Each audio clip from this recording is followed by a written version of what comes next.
welcome to the deep dive. Ever heard of a cordon defense?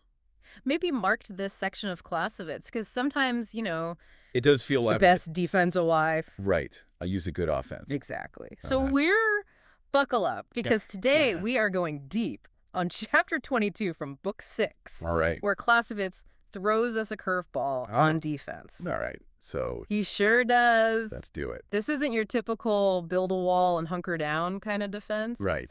Clausewitz dives into the cordon, Okay. a strategy So like for our listener, on the surface Right. might even seem a little flimsy. let's imagine like you're tasked with defending an area and someone's like, let's do a cordon.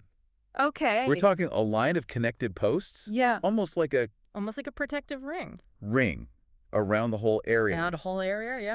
That seems, Which, on the surface, yeah. seems like you're spreading your forces a tad thin, doesn't it? Yeah. It seems like you don't have a lot of depth there. That's exactly what Clausewitz wants us to question. Breaks through. He even calls it fragile, especially against a strong enemy. Right. Okay. But here's where it gets interesting. Okay. He uses the example of the Great Wall of China. Oh, okay. Now, that's a serious wall. Oh, yeah. But even that wasn't about stopping every single attacker. So it's almost more about deterring those quick strikes, opportunistic Yeah, opportunists. raids rather than like Oh, yeah. full-blown invasion. Exactly. Think of it like this. Okay. You might set up a basic fence around your campsite to keep out stray animals, Right. not to stop a determined bear. Right. Clausewitz says that's kind of how European powers approached cordons in places like Asia or Turkey back in the day. Interesting. More about discouraging raids and kind of controlling movement than repelling a massive army. Okay, so that makes sense, but then he kind of switches gears Yes. to like cordons in European wars. Right. Like, you think of like the French lines along the Rhine, Mm-hmm. and he doesn't seem Those French lines, yeah. quite as convinced there, does he? Not at all. See, warfare in Europe was a whole different beast. Okay. Those cordons were meant to stop small-scale attacks. Right. But if the enemy decided to bring their A-game, Yeah. those lines could crumble, Right. and fast. Yeah, that's not good. Not a good look. So Mhm. is the takeaway. Right. Don't even bother with cordons. Not so fast. Okay. Clausewitz isn't saying they're always a bad idea. Okay. He's hammering home a crucial point.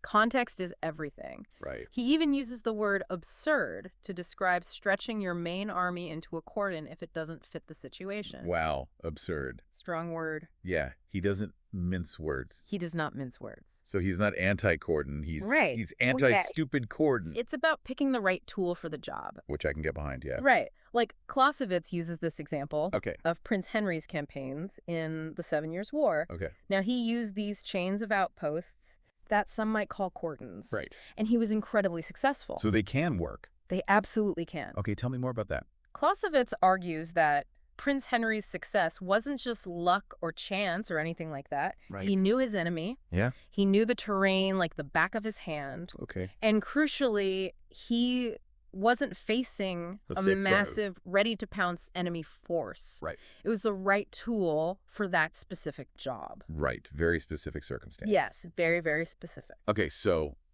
Okay. that's a good point. Mhm. But then how do we explain those times when cordons like totally flopped? Right. You had mentioned the Vosges Mountains campaigns The Vosred. earlier. Yeah. What went wrong there? Clausewitz uses this example to show Okay. what happens when you get too married to an idea. Okay. Both the Austrians and the Prussians tried to use cordons in those mountains, and it didn't go so well. What happened? Like, did they miss something about mountain warfare? It seems like it. Okay. Clausewitz doesn't come right out and say they No. didn't understand mountain warfare, but he implies that they might have gotten a little too focused on the idea of a cordon Okay. without fully grasping Yeah. how mountain terrain with its Yeah.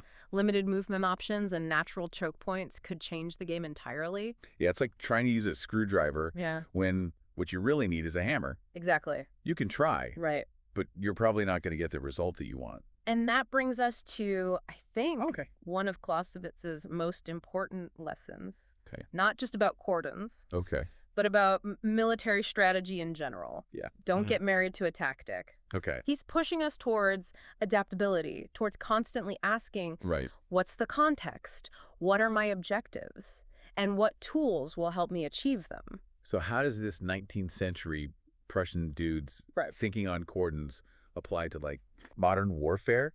It's not like we're setting up lines of Yeah, dudes with muskets anymore. you're right. The tools have changed, Right. but the principles, Okay. they're surprisingly relevant. Okay. Think about maritime interdiction operations. Okay. Trying to control a sea lane with naval forces. Good. Like a cordon just on water. Interesting. Or look at cybersecurity. Okay. Firewalls and digital defenses Oh, are basically digital cordons, right?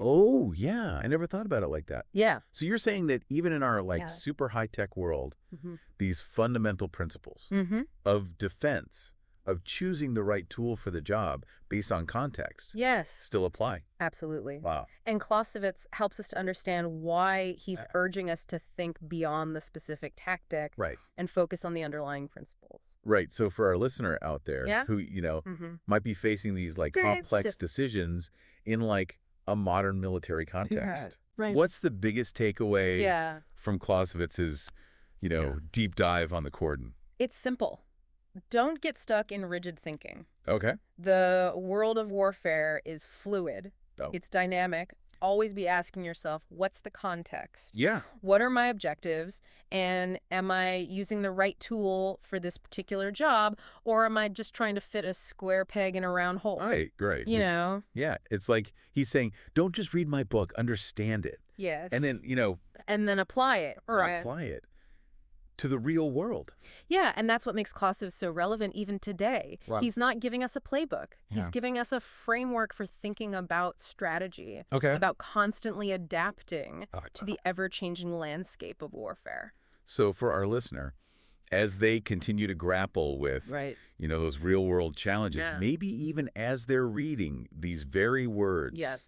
from Clausewitz themselves, Yeah. what's the one big idea? The big idea is adaptability. Yeah. Be a student of context. Okay. Understand the tools at your disposal, Yep. but don't be afraid Right. to improvise, to Yes. innovate, Yeah. and to adapt those tools to fit the unique challenges that you're facing. Because ultimately, like, a successful leader Yes. isn't someone who just blindly follows a plan. Right.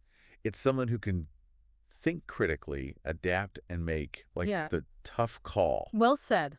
when it matters. Well said. And on that note, Right. we'll wrap up this deep dive Okay. into Clausewitz's On War and the surprisingly relevant concept of the cordon. We hope this episode has given you like some food for thought, Yes. some new ways to approach those like challenging decisions, Absolutely. and maybe even just like a newfound appreciation Yeah. for the wisdom of a 19th century Prussian Right. military theorist. Until next time, All right. keep exploring, keep Yeah. questioning, Keep asking questions. and keep diving deep. Love it.